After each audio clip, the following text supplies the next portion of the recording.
প্রিয় দর্শক, আমরা এর মধ্যে জানি যে বাংলাদেশের আওয়ামী লীগ এবং তার নেতাদের রাজনৈতিক কার্যক্রমকে নিষিদ্ধ ঘোষণা করা হয়েছে এবং এই নিষিদ্ধ ঘোষণার মাধ্যমে আওয়ামী লীগের পক্ষে কেউ কোনো প্রচারণা চালাতে পারবেন না। আওয়ামী লীগ অথবা তার কোনো অঙ্গ সংগঠন দেশে কোনো ধরনের রাজনৈতিক কার্যক্রম পরিচালনা করতে পারবে না। একদম পরিষ্কারভাবে এটা বলে দেওয়া হয়েছে এবং স্বরাষ্ট্র মন্ত্রণালয় একটা প্রজ্ঞাপন জারি করেছে এবং সেই প্রজ্ঞাপনের ব্যাখ্যাও দিয়েছে প্রধান উপদেষ্টার প্রেস উইং। ব্যাখ্যা করে বলে দিয়েছে কী কী করা যাবে, কী করা যাবে না। যদিও সে সমস্ত ব্যাখ্যা নিয়ে নানা ধরনের বিতর্ক রয়েছে, সন্দেহ রয়েছে, অস্পষ্টতা রয়েছে, কিন্তু সরকারের অবস্থানটা বোঝা গেছে। এখন এই যে এত বড় একটা সিদ্ধান্ত নেওয়া হলো, এর প্রেক্ষিতে সারা দুনিয়ার প্রতিক্রিয়া কী, বিভিন্ন দেশ এই ঘটনাটাকে কিভাবে দেখছে। আমরা এই যাবৎকালে বেশ কয়েকটা দেশের প্রতিক্রিয়া জেনেছি, কয়েকজন নিরপেক্ষ হিসাবে পরিচিত ব্যক্তিরও প্রতিক্রিয়া আমরা জেনেছি। যেমন আমরা শুরুতেই জেনেছি কয়েকদিন আগে, দুদিন আগে, যে যুক্তরাষ্ট্রের প্রতিক্রিয়া কী। যুক্তরাষ্ট্র কিন্তু খুবই ধরি মাছ নাছুই টাইপের একটা প্রতিক্রিয়া ব্যক্ত করেছে, যেটা নাকি আওয়ামী লীগের যখন সরকার ছিল সে আমলে তাদের প্রতিক্রিয়া ছিল অনেকটা স্পষ্ট, কিন্তু এবার যেন একটু ধোঁয়াশাযুক্ত প্রতিক্রিয়া তারা দিয়েছে। আমি একটু প্রতিক্রিয়াটা আপনাদেরকে পড়ে শোনাই তারা কী বলেছে। আমি 3টা সেন্টেন্স আপনাদের পড়ে শোনাচ্ছি। প্রথমত তারা বলেছে, আমরা বাংলাদেশের কোনো একটি নির্দিষ্ট রাজনৈতিক দলকে সমর্থন করি না। এই কথাটা তারা আগেও বলতো। তারপর তারা বলছে যে আমরা একটি অবাধ ও গণতান্ত্রিক প্রক্রিয়ার পাশাপাশি সব ব্যক্তির জন্য সুষ্ঠু ও স্বচ্ছ আইনি প্রক্রিয়ার সমর্থন করি। এটাও কিছু বোঝা যায় না, কিন্তু তৃতীয় যে বক্তব্যটা, বাক্যটা, সেটা আপনার মন দিয়ে শুনুন।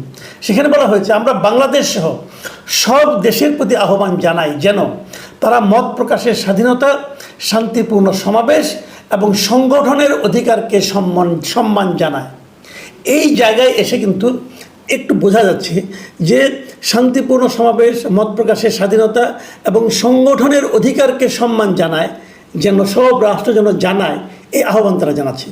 তো এই 3টা কাজের কোনোটাই কিন্তু যখন আপনি আওয়ামী লীগকে নিষিদ্ধ করেছেন, তার আওয়ামী লীগের রাজনৈতিক কর্মকাণ্ড যখন নিষিদ্ধ ঘোষণা করেছেন, তখন কিন্তু এই 3টার একটাও থাকে না। আওয়ামী লীগের লোকজন কি তাদের মত প্রকাশ করতে পারবে স্বাধীনভাবে? পারবে না। আওয়ামী লীগের লোকজন কি শান্তিপূর্ণ সমাবেশ করতে পারবে? তাও পারবে না। আওয়ামী লীগের লোকজনকে কি সংগঠনের অধিকারকে তারা বাস্তবায়ন করতে পারবে? সেটাও পারবে না। তার মানে এখানে এসে কিন্তু আমরা দেখলাম যে সরকারের যে কর্মকাণ্ড, তার জন্য একটু সমালোচনায় যেন যুক্তরাষ্ট্রের বক্তব্যে ফুটে উঠল। আর ভারত উদ্বেগ প্রকাশ করেছে। ভারত তো তাই করবে, আমরা যা ভেবেছিলাম তাই করবে। এবং ভারত কী বলেছে সেটাও শুনুন, কারণ ভারত আমাদের প্রতিবেশী শক্তিশালী দেশ এবং যুক্তরাষ্ট্রের খুব মিত্র দেশ। কাজে ভারতের বক্তব্যকে আপনি যতটাই বলেন না কেন, এটা খুব প্রেডিক্টেবল বক্তব্য, কিন্তু এই বক্তব্যকে আপনি ইগনোর করতে পারবেন না। ভারত কি বলেছে? ভারত বলেছে যে কোনো উপযুক্ত পদ্ধতি অনুসরণ না করেই আওয়ামী লীগের উপর নিষেধাজ্ঞা আরোপ একটি উদ্বেগজনক ঘটনা। এবং সেখানে ভারতের যিনি পররাষ্ট্র মন্ত্রণালয়ের যিনি মুখপাত্র রণধীর জয়সওয়াল, তিনি আরও বলেছেন যে বাংলাদেশে গণতান্ত্রিক স্বাধীনতা যেভাবে খর্ব করা হচ্ছে এবং রাজনৈতিক পরিসর পলিটিক্যাল স্পেস সংকুচিত হয়ে আসছে, তাতে একটি গণতান্ত্রিক দেশ হিসাবে ভারত স্বভাবতই উদ্বেগ বোধ করছে। তার মানে ভারতও বিষয়টাকে খুব একটা বেশ ভালোই সমালোচনা করেছে আওয়ামী লীগকে নিষিদ্ধ করার ঘটনাটা। আমি যেটার উপর বেশি গুরুত্ব দিব আজকে, সেটা হলো আমাদের আরেকটা প্রতিবেশী দেশ, কাছের দেশ, আমাদের জন্য এই মুহূর্তে একটা গুরুত্বপূর্ণ দেশ। আমাদের অনেক দেশে অনেক নাগরিকই ওই দেশটার দিকে তাকিয়ে থাকে, সেটা হলো পাকিস্তান। পাকিস্তানের ডন পত্রিকা, ডন হলো পাকিস্তানের সবচেয়ে, আমি মনে করি যে প্রভাবশালী ইংরেজি দৈনিক। সে ডন পত্রিকার তাদের সম্পাদকীয়তে বাংলাদেশ সম্পর্কে কি বলেছে এই নিষেধাজ্ঞার ব্যাপারটা নিয়ে, এবং তারা সেই সম্পাদকীয় শিরোনাম করেছে ক্রস রোডে বাংলাদেশ। বাংলাদেশ এখন একটা ক্রস রোডে আছে, ডানে বামে সামনে পেছনে সব দিকেই যেতে পারে। এবং সেখানে তারা খুবই গুরুত্বের সঙ্গে যে কথাগুলি বলেছে, আমি আপনাদের এগুলো পড়ে শোনানোর লোভ সামলাতে পারছি না। আমি আপনাকে মোটামুটি একটা সরল বাংলা বলছি আর কি। ডনের সম্পাদকীয়তে বলা হয়েছে, সাম্প্রতিক ঘটনাবলী প্রতিশ্রুত নির্বাচনের বিশ্বাসযোগ্যতার উপর ছায়া ফেলেছে। আওয়ামী লীগের নিবন্ধন স্থগিত ও নির্বাচনে দলটির অংশগ্রহণ স্থগিত করার সিদ্ধান্ত উদ্বেগজনক। তারা আরেক জায়গায় লিখেছেন যে সাবেক প্রধানমন্ত্রী শেখ হাসিনা ও তার দলের বিরুদ্ধে অভিযোগ কতটা গুরুতর সেটা কোনো ব্যাপার নয়, কিন্তু বিশ্বাসযোগ্য নির্বাচন অংশগ্রহণমূলক হওয়ার দাবি রাখে। তার মানে হাসিনার ব্যাপারে কতটুকু অভিযোগ আছে সেটা কতটা গুরুতর এটা ইম্পর্টেন্ট না। ইম্পর্টেন্ট হলো আপনি যদি একটা বিশ্বাসযোগ্য নির্বাচন করতে চান তাহলে সেই নির্বাচনটা অংশগ্রহণমূলক, মানে যেটাকে আমরা বলি পার্টিসিপেটরি, অংশগ্রহণমূলক নির্বাচন এটা জরুরি। কিন্তু যদি আপনি আওয়ামী লীগকে বাদ দেন তাহলে অংশগ্রহণমূলক হবে কীভাবে? হতে তো পারবে না। এই কথাটা কিন্তু ডন পত্রিকার সম্পাদকীয়তে বলা হয়েছে। ডনের সম্পাদকীয়তে আরও বলা হয়েছে যে আওয়ামী লীগ সম্পর্কে বলা হয়েছে যে এই দলটা মানে রাজনৈতিক দৃশ্যপট থেকে আওয়ামী লীগকে মুছে ফেলা যাবে না। এর বিশাল সমর্থন সহ রাজনৈতিক বাস্তবতা রয়েছে, মাথায় রাখুন, রাজনৈতিক বাস্তবতা রয়েছে। দলটিকে নিষিদ্ধ করায় বাংলাদেশের ভঙ্গুর গণতন্ত্র অস্থিতিশীলতার ঝুঁকিতে থাকে এবং এর ভোটারদের একটি বড় অংশ ভোটাধিকার বঞ্চিত হওয়ার ঝুঁকিতে থাকেন। মানে আমাদের গণতন্ত্রটাকে তারা ভঙ্গুর হিসেবে অভিহিত করেছে এবং বলতে চেয়েছে যে এই ভঙ্গুর গণতন্ত্রে অস্থিতিশীলতার ঝুঁকিতে পড়ে যায় এবং আমাদের ভোটারদের একটা বড় অংশ তারা ভোটাধিকার থেকে বঞ্চিত হতে পারে, এরকম একটা ঝুঁকি তৈরি হয়। এখানে ভারত যে আমাদের বিরোধিতা করছে সেই বিষয়ে তারা ভারতের একটু সমালোচনা করে বলেছে, ওই বাস্তবতাটি বলেছে যে এই নিষেধাজ্ঞার বিরোধিতায় ভারতের হয়তো নিজস্ব স্বার্থ থাকতে পারে, কিন্তু বাস্তবতা হলো একটি বড় রাজনৈতিক শক্তিকে বাদ দিলে কেবল পক্ষপাতের অভিযোগকে উস্কে দেবে, রাজনৈতিক বিভাজন আরও গভীর হবে। এটা এমন একটা সময় হচ্ছে যখন ঐক্য সবচেয়ে বেশি প্রয়োজন।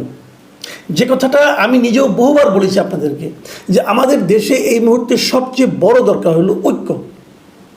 বিভক্ত জাতি অগ্রসর হতে পারে না। আপনি যদি জাতিকে সামনের দিকে নিয়ে যেতে চান তাহলে একটা ঐক্যবদ্ধ জাতি দরকার।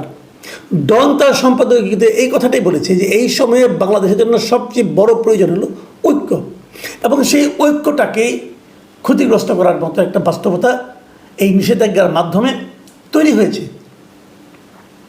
আরেকটা জায়গায় ডন বলেছে, ডনের এই সম্পাদকীয়তে বলা হয়েছে যে অন্তর্বর্তী সরকারকে অবশ্যই স্মরণ রাখতে হবে যে তাদের প্রাথমিক দায়িত্ব হলো একটি শান্তিপূর্ণ ও বৈধ উপায়ে ক্ষমতা হস্তান্তর তদারক করা।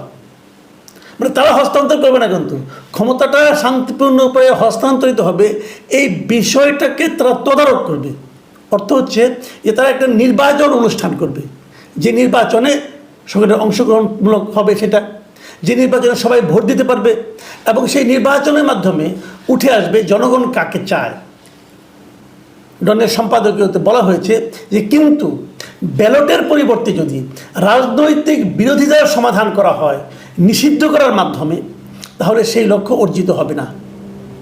মানে যে কাজটি সরকার করেছে, একটা দলকে নিষিদ্ধ করার দিকে যাচ্ছে এবং এটা তারা করছে কি আবার রাজনৈতিক বিরোধিতার সমাধানের জন্য এটা তারা করছে।